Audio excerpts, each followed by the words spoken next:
In this week's episode, we interview Yossi Muller, nutritionist extraordinaire. We talk about his journey, both professional and personal, with weight loss. We talk about the link between mental health, depression, and obesity and weight loss.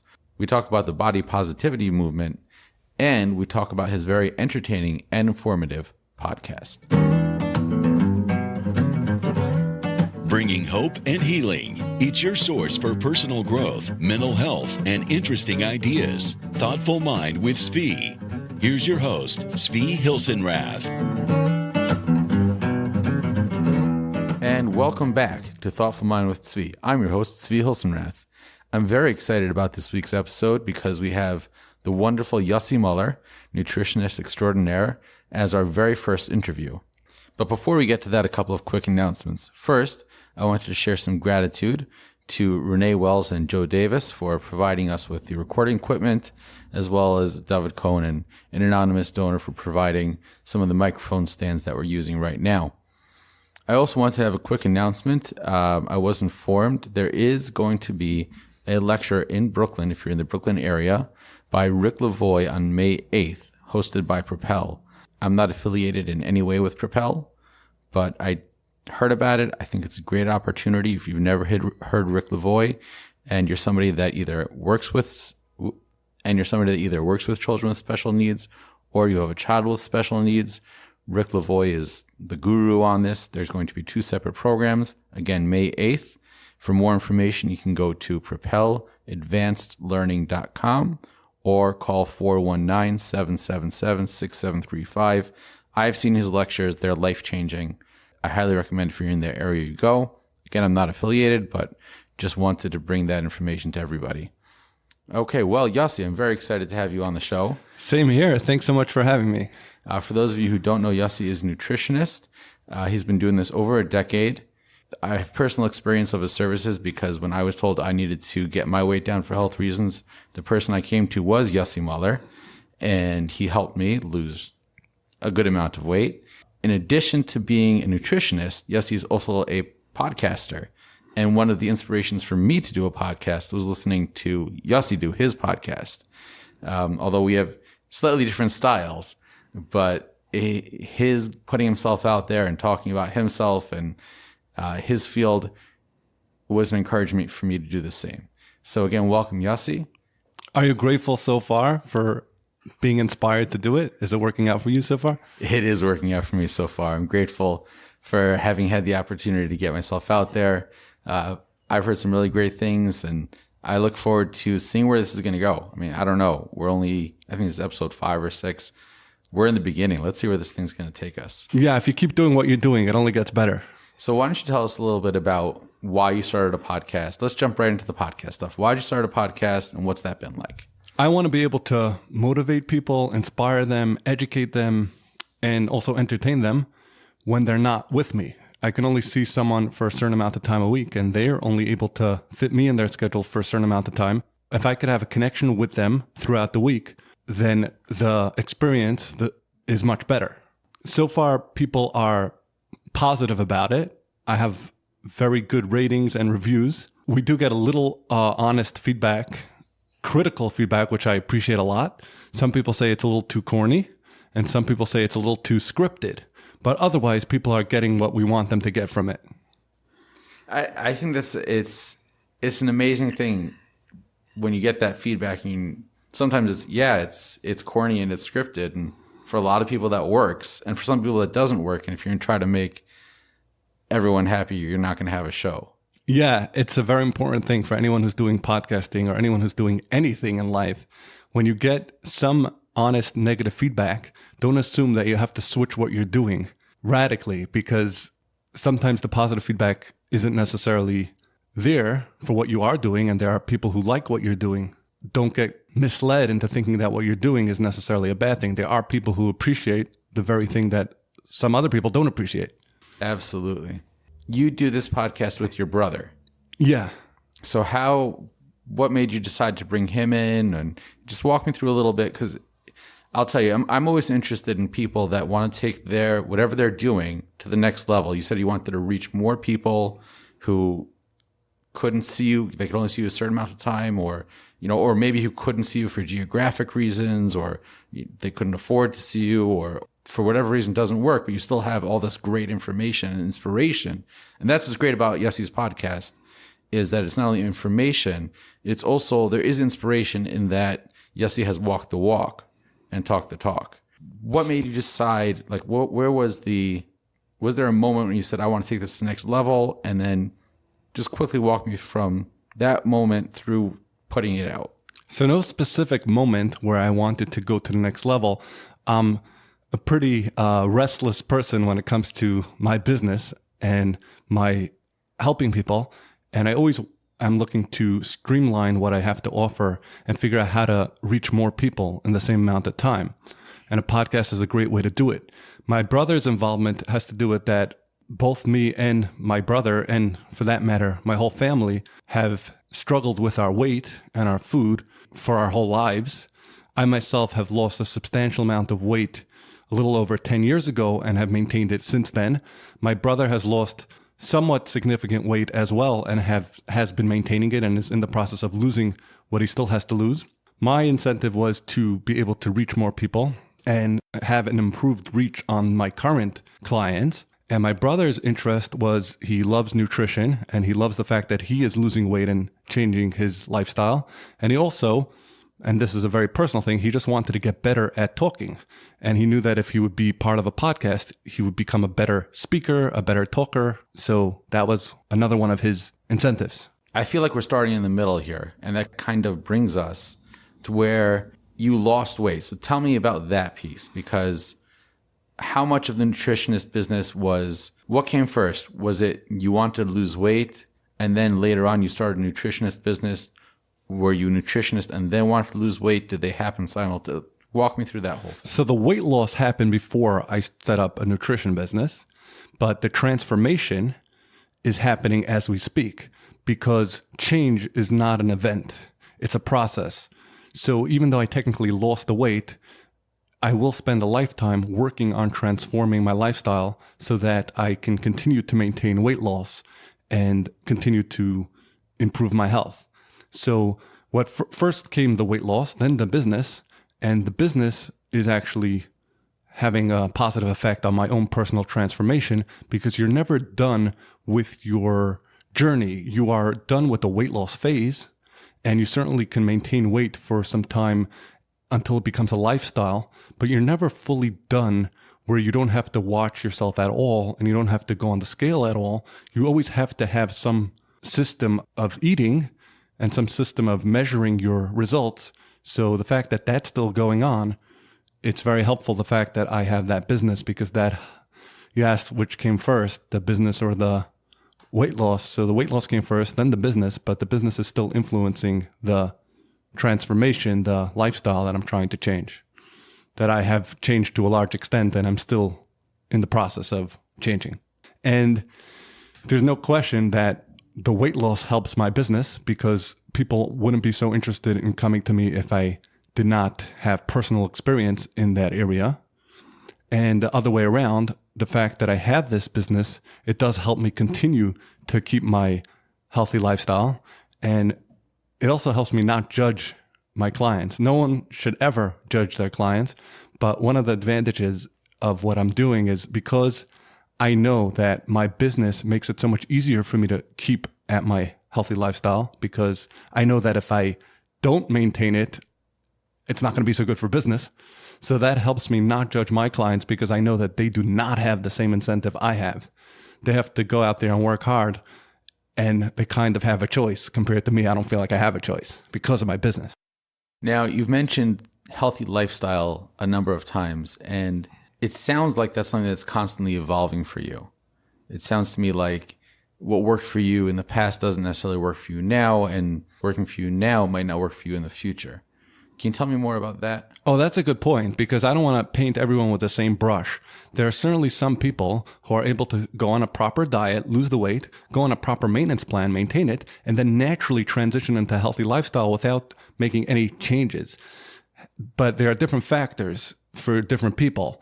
For me, because I lost so much weight, So it is such a radical change of lifestyle. The more a person loses, the more difficult it is to maintain. So for someone like me, it actually isn't something that you just do and then you're over with it. But someone who needs to lose, let's say, 20, 30, 40 pounds, doesn't have to lose a tremendous amount of weight. They may very well be able to just lose it, go on a proper maintenance plan, and then just naturally transition into a healthy lifestyle.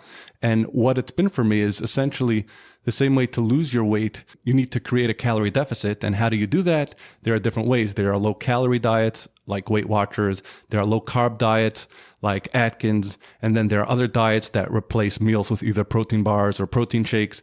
And essentially, all these diets are different ways to create a calorie deficit. But for someone like me, and also during the maintenance phase, for someone who has lost a substantial amount of weight, they will continue doing something similar to what they did to lose the weight. Of course, they get more food and more calories, or if they're doing low carb, they get more carbs, but they will be doing, to an extent, something similar to what they did to lose the weight. And for me, it's not enough just to pick one method and stick with it. I like to switch things up. So right now, I'm actually doing meal replacements where I eat one proper meal, and the rest of the day, I just drink protein-based drinks, very healthy protein-based drinks. And I typically do a calorie-based diet, or we'll call it a calorie-based maintenance plan, where I'm not limiting my calories to 1,500, which would be for weight loss. It's more like 2,000 to 2,500 for maintenance. And occasionally I'll shift to a low-carb version, because for me, the change is very important. And those of you who know about Myers-Briggs personality profiling, you could either be a judger or a perceiver.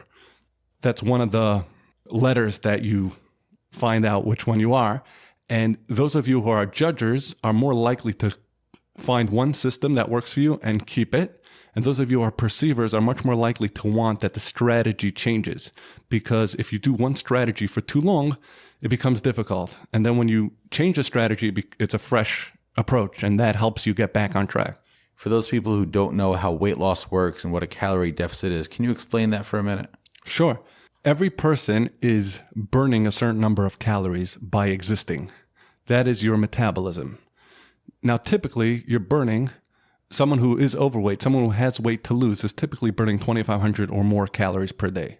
In order to lose weight, you have to create a calorie deficit, because if your body takes in calories and your body is burning calories, so if you're taking in the same number that you're burning, and people burn calories just by existing, typically if you're overweight, you're burning something like 2,000 to 2,500 calories a day or more if you're very overweight. If you take in the same number of calories as you are burning, you will not lose weight and you will not gain weight. If you take in more, you will gain weight because the extra calories that you consume will get stored in your body as fat.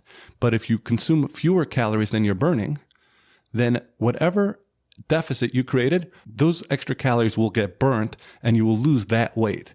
So if you're burning 2,500 calories by existing and you go on a diet that's 1,500 calories, you're creating 1,000 calorie deficit per day, and 3,500 calories equal 1 pound of fat.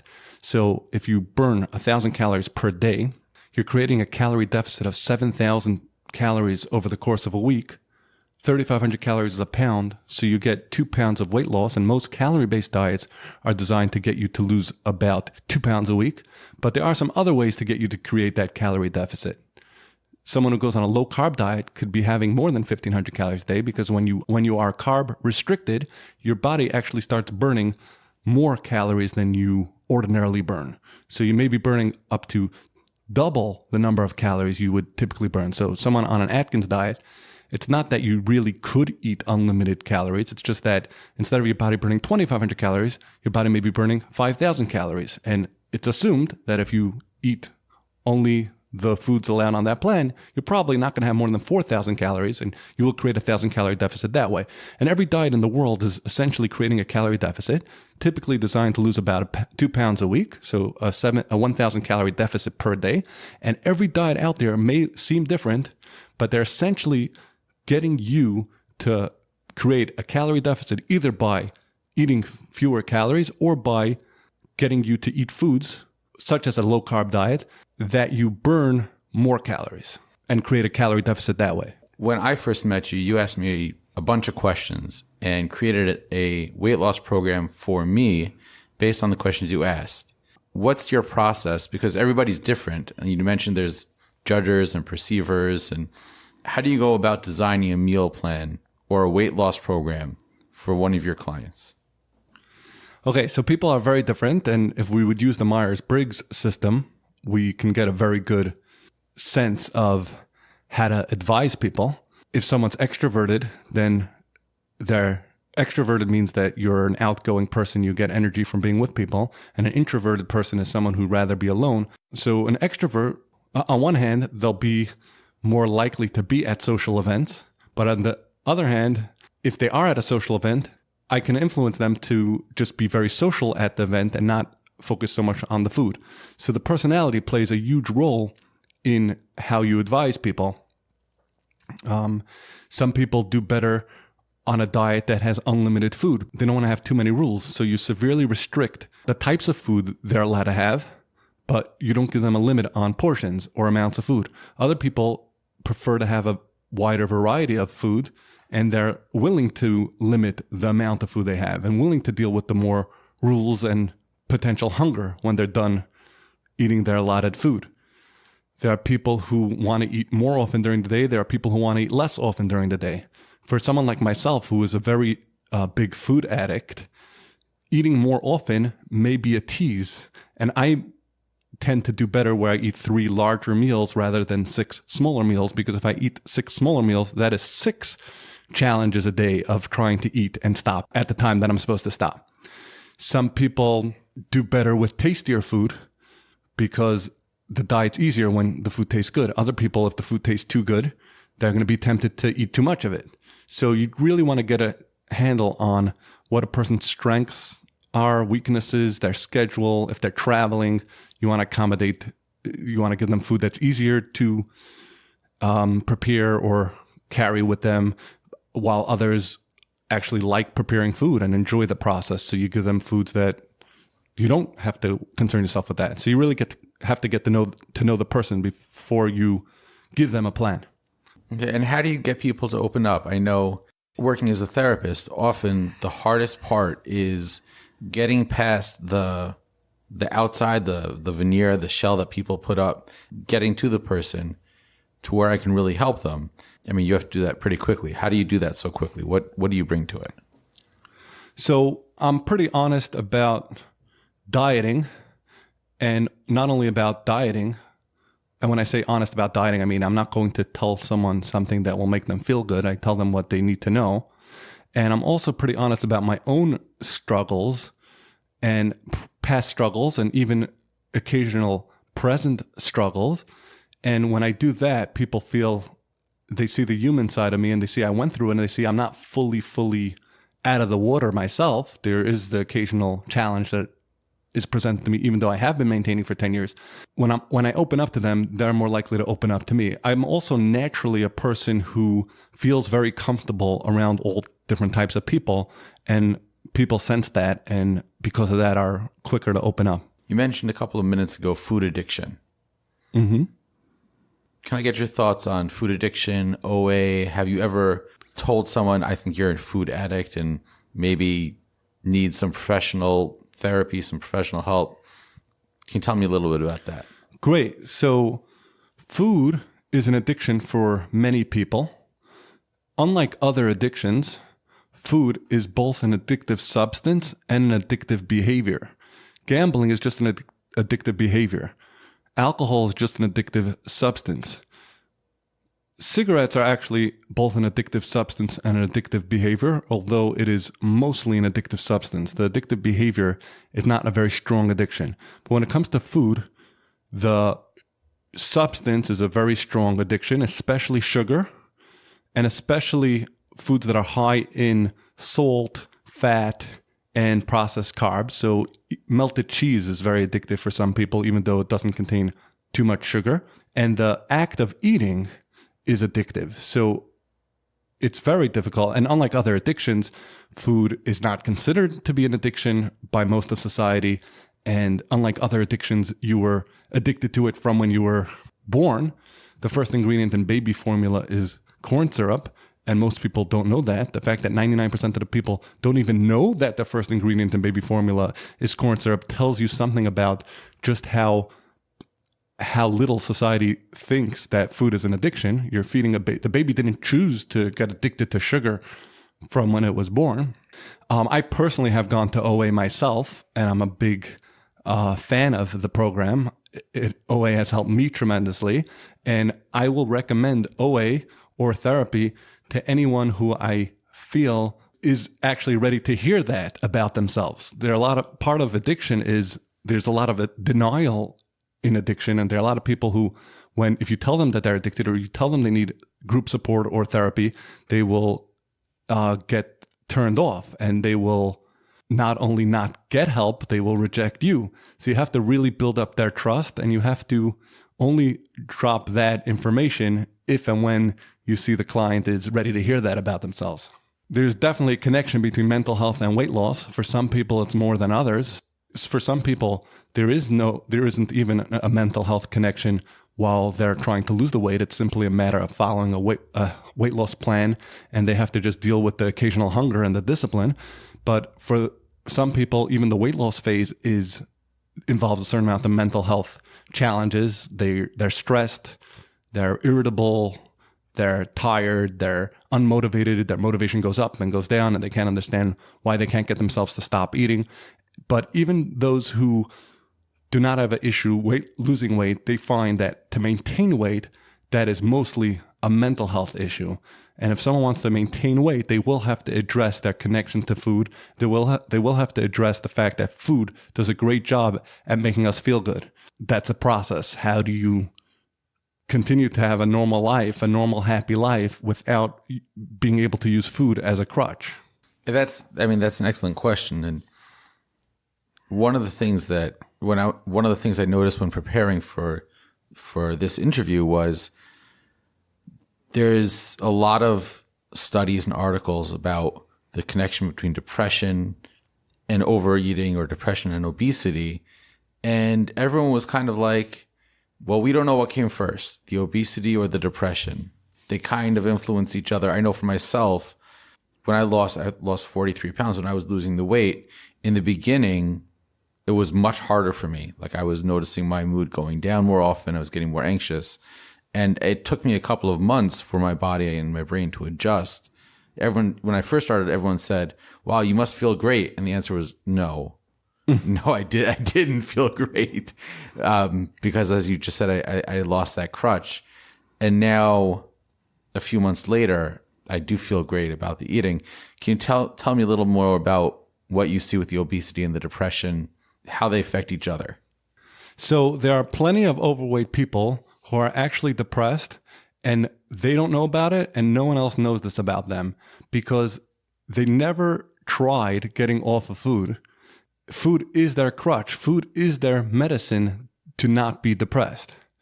And those people, if they would simply follow a plan, a weight loss plan, and then stubbornly stick to a maintenance plan without addressing the fact that they need food to feel good, then they will get depressed. Essentially, their depression that was always lying dormant will surface.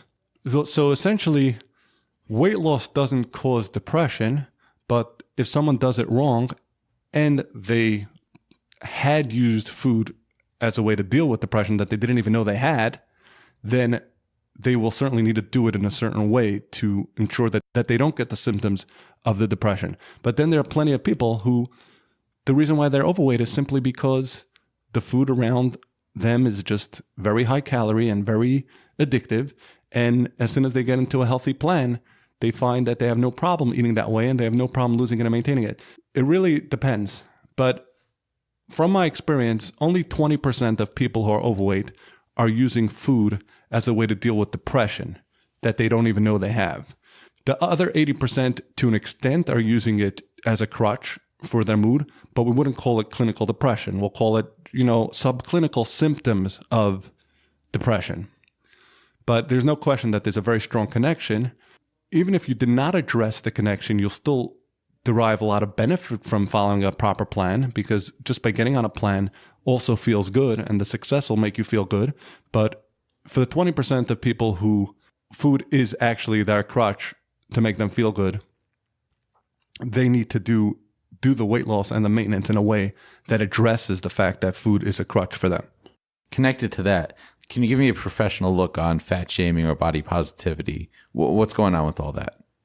Okay, so no one should feel shame or guilt for being overweight, and not feeling shame or guilt can actually help a person succeed much more than feeling shame or guilt. While on one hand, feeling shame and guilt may push a person to try to change their weight and try to lose weight, overall, you're much more likely to be successful if you do not feel shame or guilt. So you should not feel ashamed for being overweight. And it also isn't anyone's fault for being overweight. So it's also the truth. Now, as far as the body positivity movement, for some people, a certain amount of body positivity will help them.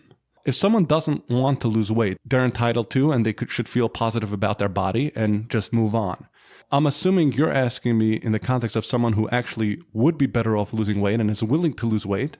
Should they feel very positive about their body or not? So is it helpful or not? It depends on the person if body positivity will help them or not. And depending on the person, there's an extent that it will help them and there's an extent that it will hurt them. If someone is only on the extreme of body positivity to the extent that they have no inclination to do anything to lose the weight, in fact, they continue eating whatever they feel like and continue gaining weight, so it's not good for them to have body positivity. Yet if someone doesn't have enough body positivity that they can't feel good about themselves and they can't feel empowered to do something to improve their situation, then that's not good either. You have to have the balance. Now, where do you draw the line? That depends on the person. So one easy way to divide up the population in two is between men and women.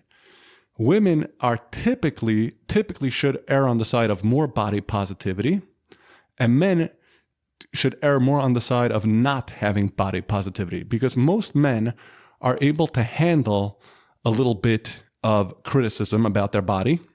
Of course, this is not across the board, but most men are able to handle a little bit of criticism. And on the contrary, they naturally ignore the fact that they're overweight or feel good about themselves even if they're overweight. So they typically could do well to err more on the side of not feeling so much body positivity. And women typically, of course, this is not across the board, but women typically could use a little more body positivity to make them feel good about where they are now, so they could use that good feeling to push them to keep going further. In general, when it comes to any type of change or therapy, you want to be living in two places. I understand that DBT, dialectical behavioral therapy, focuses a lot on this idea where you could feel good about yourself, yet still try to improve yourself. Because if you just want to improve yourself and you feel horrible about the way you are now, you might not feel good enough now to do what you need to do to improve. But if you feel so good about yourself now, you may not feel that it's even necessary to do anything to improve your life. There's a joke that I like that helps understand this idea. Someone walks into a bar and asks the bartender for a vodka with orange juice. And as soon as he gets that drink, he splashes it in the bartender's face. And the bartender is all mad and says, "What are you doing?" And he says, "I have such a problem. I can't control myself. It's a compulsive behavior I have." So the bartender says, "I'm not judging you, but before you come back to the bar, you have to go get professional help." So sure enough, the guy goes, and for 6 months, he goes to therapy, and he shows up 6 months later and orders a vodka and oranges. And Tzvi, what do you think he did with the vodka oranges? Splashed it back in the guy's face. So of course, absolutely. And of course, the bartender says, "What are you doing? I thought you went to get help." And he said, "Of course I did. After my therapy, I don't feel bad anymore." So, so of course you have to feel good about yourself, but not to the point where it stopped you from improving yourself. And some people take the body positivity movement too far and take away responsibility from themselves from doing something about it. But the general idea of feeling good about your body is generally helpful. I think that's the best way I've heard it put. One of the things that I find people struggle with is, I'm happy with who I am. I'm even happier with who I will become. That balance of, I have to feel good enough about myself to want to change. I understand that I can become better, But just because I can become better doesn't mean I'm bad now. I think you just said it so well. Thanks. And I want to also mention that children are more likely to need to feel good about themselves than adults. Although some adults who are particularly sensitive do need to feel very good about themselves as well, perhaps even more than children. But typically, once someone becomes an adult, they can handle a little bit more constructive criticism. During your podcast, you speak about myths surrounding weight loss and dieting, and then you debunk them. I'm curious because I'm always happy to just spread the word of the Yossi Muller Show. And one of the things I found most interesting was your episode around exercise. And I'm curious if you've gotten any blowback from any of your episodes, people saying what you're saying is not true and whether they're misinformed. And maybe you can specifically explain why exercise is not necessarily linked to weight loss. So far, I got no negative feedback about what I'm saying is not true, other than from people who don't know anything. But anyone who has spent even 3 months getting professional training in nutrition, or anyone who has access to someone who has even 3 months of professional training, will know that what I'm saying is entirely true. The thing I have said that gets the biggest backlash is that I said that honey and corn syrup are identical. And I'm not going to go into detail here because I want that to be a cliffhanger for you to want to listen to my podcast. And of course, that's in your best interest. It's not for an opportunity to flagrantly self-promote my own podcast. But exercise is definitely one of those myths that are shocking to so many people, that people think that exercise helps you lose weight, but it does not. It will help you lose fat. You will get thinner. You will lose inches on your waistline. It will help you maintain weight loss when you do lose it. It will make it much harder to regain the weight you lost. And it's also super healthy for you, but it doesn't actually make you lose weight on the scale. I'm just reminded one of my clients who was very, very overweight. And we were working on what his plan is to lose the weight. We're talking about 400 plus pounds. And his plan was to go walking twice a week for 20 minutes. Yeah. Is there a question you wish people would ask you? And what would be the answer? So when you ask that question, you mean specifically in the interview setting, or do you mean a client? Either one. Okay. So as far as an interview question, I actually appreciate difficult questions. I can't think of anything in particular, but when you put me on the spot and make it uncomfortable, that's my favorite type of question. But as far as my clients are concerned, the question I would want them to ask is, how am I lying to myself? Because very underrated, most of weight loss is psychology, at least for most people. And there's a certain amount of lying that we do to ourselves. We say that we're really following the plan and we aren't, or we say that we actually want to lose weight, but we don't really. There are so many situations where we lie to ourselves. If we can identify in what way we lie to ourselves, then that's a very good first step to making real change. Like, for example, for me, it's very easy to think of the ways that I lied to myself when I was overweight. I spent 15 years losing weight and gaining it back and then trying again until I finally transformed, where I lost the weight. And at least up until today, we can't predict the future, but at least up until today, I was able to maintain it for 10 years. The amount of lying that I did to myself during those 15 years and the amount of lying that I see my own clients are doing to themselves on a week-to-week basis, it's very obvious to me that that's a big difference maker if you could stop lying to ourselves. Like when I'll eat an entire pot of spaghetti and meatballs and say that, well, the spaghetti is doesn't have sugar in it, so that's good for me. And the meatballs is protein, so it's a freebie. I could eat as much of this pot of spaghetti as I want. Or I ate half the pot and I killed the day anyway, so I may as well keep going. That's essentially a lie, because that doesn't work like that you may as well keep going. When I do 10 slices of bread for breakfast, because the Fit for Life plan gives you unlimited bread as long as you don't combine it with a protein, and I feel great about myself. And then for lunch, I start doing the Atkins diet and eat 3 pounds of cold cuts with mayonnaise, because on Atkins you could have unlimited protein. And then when we go on the scale and I take off my glasses, not because the glasses weigh anything, but because I don't want to see the weight. So there's so much of that going on. And if we could stop lying to ourselves, that will be a big help. So you just described the first part of your weight loss journey is an up and a down. And this is one of the hardest things I know for myself personally. It's one of the most frustrating things. And with my clients, a lot of the frustration they feel about success, we want success to be a straight line up, and it never is. It's up and down, and sometimes that down gets very down before it goes back up. Can you tell us a little bit about some of that down and what was the motivation to get back up? Well, I thought there was something not okay about the world that I was in with regard to food. Otherwise, there are a lot of good things about this world, but one thing that I thought was not okay, at least in America in these times, is the access we have to highly processed food that tastes really good and is very addictive, and that we almost don't have a choice. At least the overweight segment of the population almost does not have a choice but to just gain weight, and it's super difficult to lose it for so many people. I even have clients who don't like food. They come to me because they can't lose. It's very hard for them to lose weight, even though they don't even like food. But if they eat what's available to them, they will gain weight because the food that's available has high calorie. Why do they eat at all? Because they don't want to get a headache, and they don't want to get exhausted, and they don't want to faint, and they need to eat to survive. But the food that's available, if you eat pizza for lunch and you eat French fries for supper and sesame chicken, and you eat donuts that are sitting there as a snack, that's what's basically available. You're going to have a very difficult time not being overweight. I just did not like this about myself. I did not like this about society. And I knew I had to start with myself first. I just feel like I'm on a mission, like it's my calling to do something about this situation that we are in.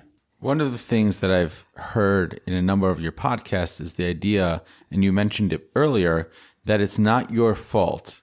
And often what happens is when people hear it's not your fault, they stop there. But you continue and you say, but it is your responsibility. Can you tell us a little bit more about that? Yeah.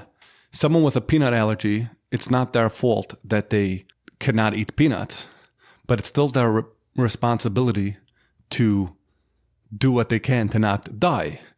So just because it's not our fault for doing something doesn't mean it's not our responsibility. And that goes back to what we discussed sooner. You put it so well when you said that you have to be happy enough with the way you are, but even happier about where you're headed. You could be happy about where you are because it's not your fault for being overweight, but that doesn't mean you should settle for the status quo, because if you work on it, you will be able to lose weight and change your lifestyle. And you should be even happier about where you could go. So just because it's not your fault for doing something doesn't mean it's not your responsibility for doing what you can to solve a problem that you have.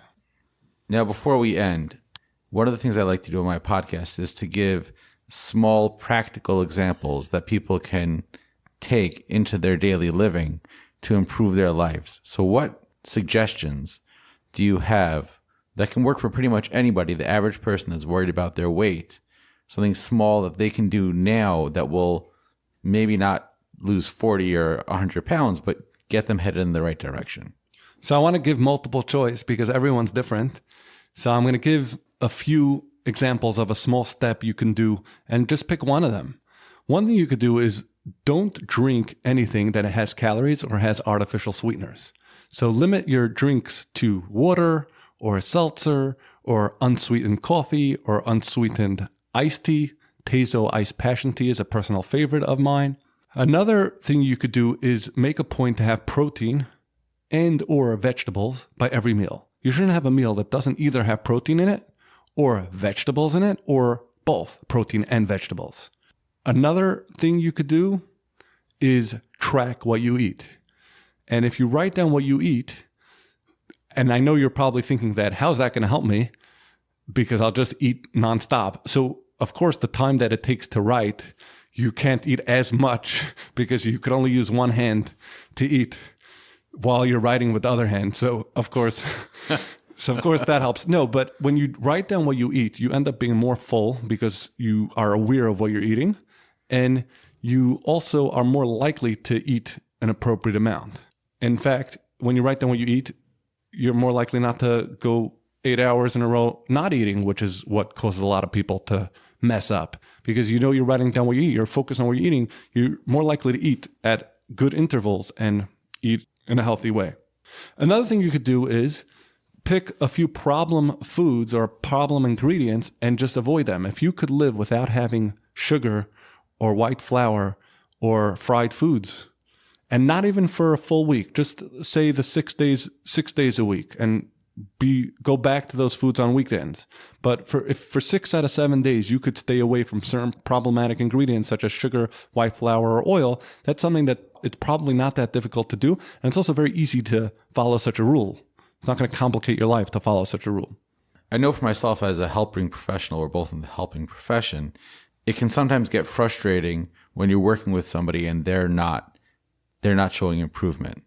And a large part of the training that I received is how to deal with that. How do you deal with working with people and they don't change? What I do is I created a system where people who are not interested in changing are almost certainly not going to sign up for my program in the first place. So only serious people, almost exclusively serious people, sign up to the program to begin with. And the way we do that is the secretary who answers the phone is pretty serious. Like if someone sounds wishy-washy, the secretary tells them the program's not for them. And if someone doesn't sound like they're going to take their appointment seriously, then the secretary explains that we have very strict policies about not missing appointments. We also require prepayment in advance, not because we like cash flow, which we of course do, but because it ensures that only serious people will sign up. Also, I have a reputation for being brutally honest, and it goes both ways. I love it when my clients are brutally honest to me and say, hey, you should have done this, or you could have offered me that, or why didn't you tell me about this, or your podcast sounds too scripted. I love the honesty. And because I'm very honest with my clients, I have a reputation that people who are looking for fluff, people who are looking to just feel good about themselves without changing, I have an attitude that if I truly love someone, I can't accept them for the way they are, or at least not fully accept them. Because of that reputation I have, people who are not serious tend to not join my program. I also have a very high success rate, which is a decision. It's actually a marketing decision to have a high success rate.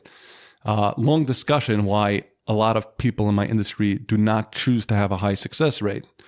You have to work very hard to have a high success rate. And it's not necessarily the best thing for your business, because when you have a lower success rate, it takes a lot less energy out of you. You don't have to give people as much time. You don't have to give people as much energy. You could have someone under you doing the coaching instead of doing it yourself. And what happens is you get to service a lot more people. And instead of having a 90% success rate, even if you have a 50% success rate, if you get to service 1,000 people a week and 500 of them are doing well, that's actually very good for your business. And if I see, right now I'm at about 200, a little over 200 people a week, but if I'm helping 90% of them, if I have 180 people walking around being successful, that's not necessarily as good as having 500 people being successful. So it was a decision to have a high success rate. It's definitely good for me feeling satisfied with what I do. And it's also better for the long term, for the long game, that you build a reputation over time. But because of this success rate, because of most people who come to me know that their family members and friends have succeeded, they're much more receptive to my message, and that helps them stay committed. One of the things I particularly liked when we worked together, or when I came to you, I started texting you and I said, I think it was before I even read the information booklet you gave out, I said, can I ask text questions? And you said, the more text questions you ask, the happier I am, because the more chance you have of succeeding.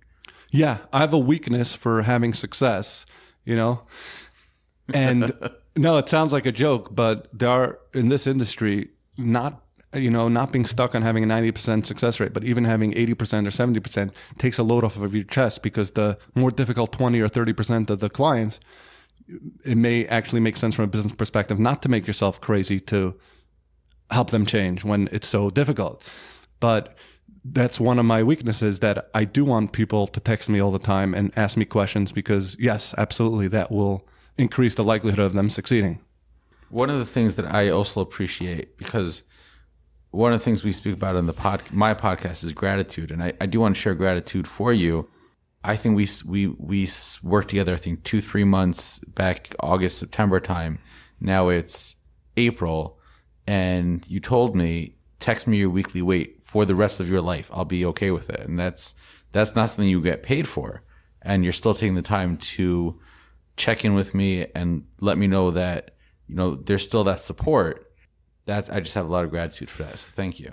You're so welcome. And it's so easy if someone texts me their weight once a week, even when they're not on the program, it doesn't take that long for me to read their text.